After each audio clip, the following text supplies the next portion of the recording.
15 years ago on these grounds, it was McEnroe and Borg. The rivalry of the 90s is Agassi and Sampras. Pete Sampras and Andre Agassi are the top two tennis players in the world.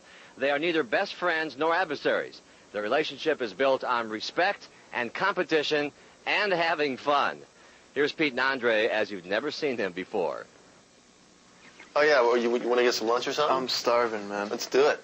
No, what do you want? I'll go for a little club sandwich. Well, since you're in my little pad over here, I'll hook it up. Hold the egg and hold the old roast beef. Egg and roast beef.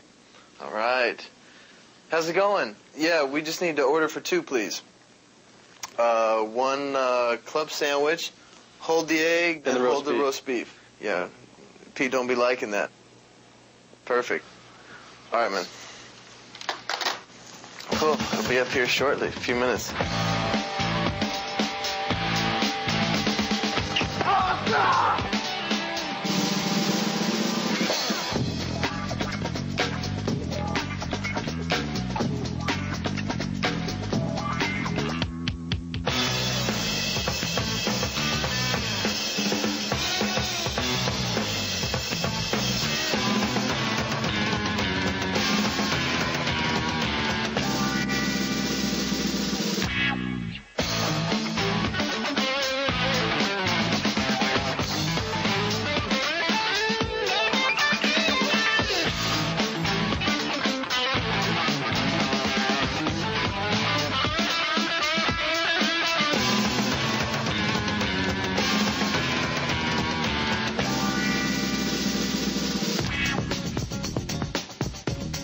Pete and Andre's Guerilla Tennis is sponsored by Nike, who encourages you to participate in the lives of America's youth, and by Canon cameras, so advanced, they're simple.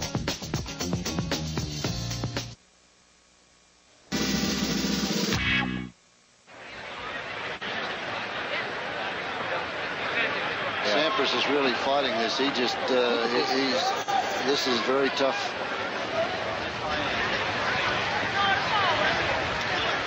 Man, during the Aussie, obviously, we don't see each other much because it's such a big tournament. We're doing our own thing. But man, what was going on? Yeah, what was going on with you? I mean, it just must have been rough, huh? Yeah. Well, I mean, first of all, Tim was like he had another episode where he didn't know where he was, and so went to the hospital, and Tom was there. So I saw after the match, and it was like everyone was really, really worried, and we weren't really sure how serious this whole thing was. And I had all this inside him. Sure. And then Tim, the day I played Courier, Tim left that day. And so I was, lost the first two sets, won the next two. And there's a lot of emotion in the match. Yeah, no, I saw it. And I just, had this mental picture of Tim, laying on this hospital bed crying with his eyes out and just, not really sure what was going to happen. I heard rumors of a possible tumor.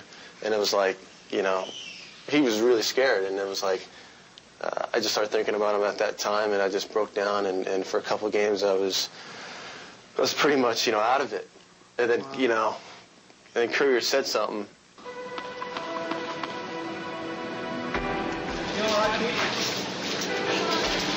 We can do this tomorrow,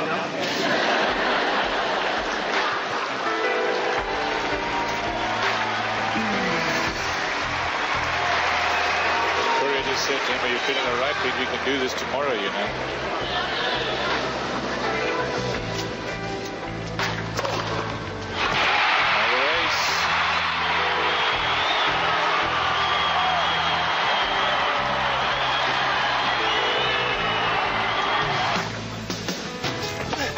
Sometimes I feel tennis players don't get the respect of being some great athletes, because tennis is a tough sport, and you can be out there in the heat.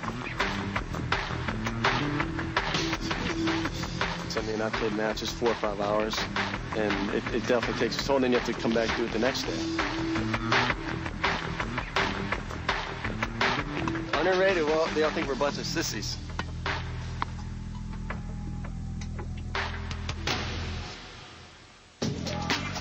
Game point.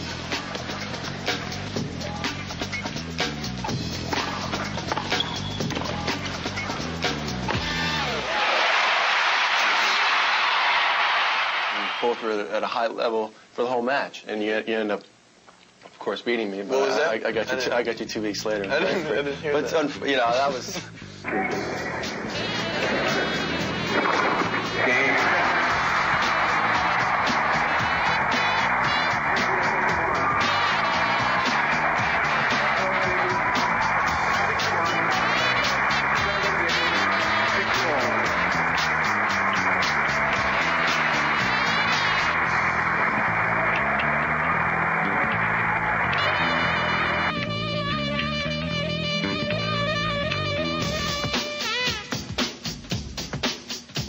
is out in Alexandria, Virginia, and it's real close to D.C. It's just a lot more peaceful here outside the city. People just, they aren't looking for you because they don't know you're there. So it's kind of nice to get a little peaceful time as well. Let's watch these separately, man. These things bleed on each other. I don't know why Nike does that to me. You wash these things, you can't throw it in with black or white. You throw it in with the white, it ruins your whites. You throw it in with the black and the whites become dull. The thing is once you do your laundry your way and it's the right way, you can't settle for anything less.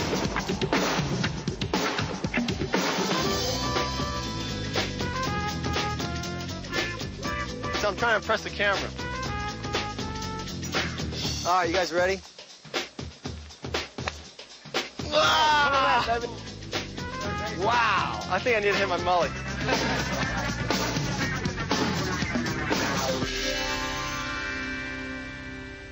I put so much emphasis on the majors, I mean, the ranking's great. I'd love to be back to #1, but I mean, after I won my 3rd Wimbledon, it was like, compared to being #1, I mean, there's no comparison. I mean, after you win the Open, I mean, this is history. I mean, majors. Oh, there's no question. I mean, I think to be able to get to #1 is a great accomplishment. To be able to say that you've been #1, but once you're there for an hour, right?